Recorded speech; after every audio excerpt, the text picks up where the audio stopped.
Assalamualaikum warahmatullahi wabarakatuh. Bismillahirrahmanirrahim. Alhamdulillahirrabbilalamin. Wassalatu wassalamu ala ashrafil anbiya'i wal mursalin wa ala alihi wassahbihi ajma'in. Alhamdulillah, syukur pada Allah kita bertemu lagi untuk siri perkongsian kita kali ini. InsyaAllah kita akan sama-sama, kita akan mengembara untuk faham satu rahsia besar di sebalik pentadbiran alam semesta ni, iaitu sunnatullah. Undang-undang tetap Allah Subhanahu Wa Taala yang mengatur hidup kita. Harapannya ia boleh jadi macam kompas, ya, sebagai pedoman dalam setiap langkah kita. Cuba kita renung sekejap. Fikir balik perjalanan hidup kita ni. Kita semua pernah rasa kan? Ada masa kita rasa seronok, kita di atas, sihat, ada rezeki lebih, gembira dengan keluarga. Tapi tak lama lepas tu, macam roda, dia pusing, kita diuji pula. Ada kesusahan, ada sakit, macam-macamlah cabaran datang.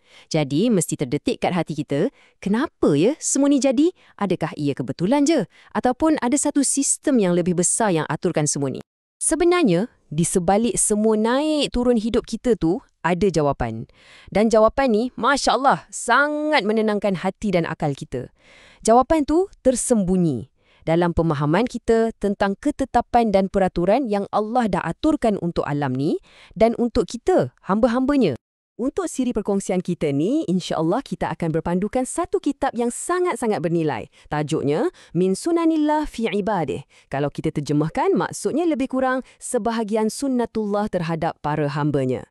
Kitab ni ditulis oleh seorang ulama besar zaman kita, Al-Imam Asy-Syahid Dr. Muhammad Sa'id Ramadan Al-Buti, rahimahullahu ta'ala. Semoga Allah merahmatinya.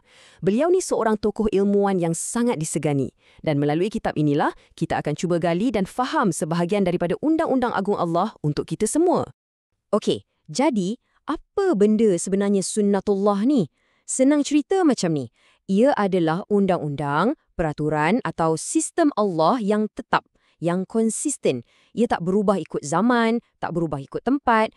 Macam mana Allah dah tetapkan matahari terbit dari timur, api tu panas dan membakar, air tu sejuk dan membasahkan, macam tu jugalah Allah dah tetapkan undang-undang sosial atau sunnah yang mengatur jatuh bangunnya satu-satu bangsa.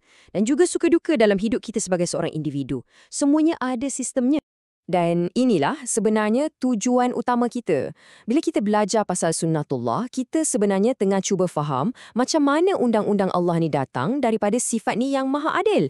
Ia bukan sekadar hukum yang keras dan kaku, tak. Tapi ia adalah jawapan. Jawapan yang jelas dan menenangkan jiwa terhadap macam-macam soalan yang mungkin selama ni bermain-main dalam kepala kita. Pasal takdir, pasal hidup.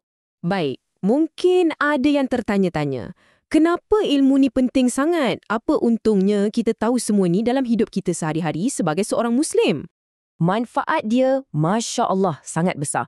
Pertama sekali, yang paling utama, ia akan mengukuhkan iman kita. Bila kita dah faham sistem di sebalik semua yang jadi, keyakinan kita pada kebijaksanaan Allah akan jadi makin mantap. Kedua, ia akan menjawab keraguan.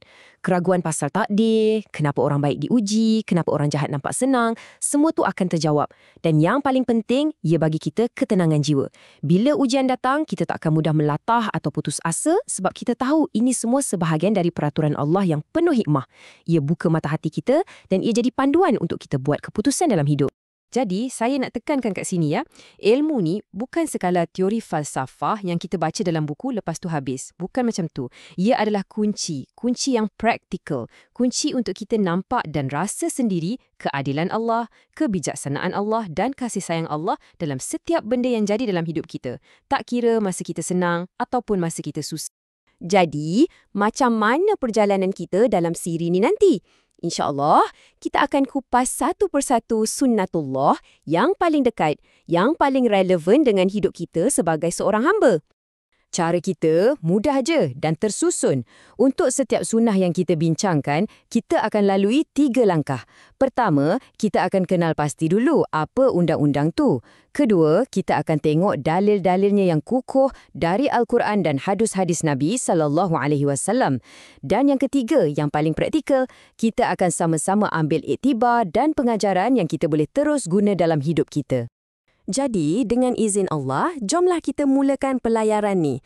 Kita sama-sama selam lautan hikmah Allah yang sangat luas ni, supaya kita boleh tengok dunia dan kehidupan ni dengan pandangan iman dan keyakinan yang lebih jelas.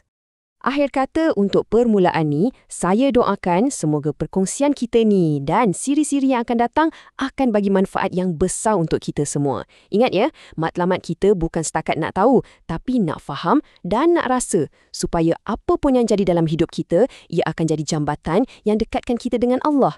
Semoga ia jadi suluh dan pedoman untuk kita dalam perjalanan hidup ni sampailah kita bertemu dengan keredaannya. Wabillahi taufiq wal hidayah. Assalamualaikum warahmatullahi wabarakatuh.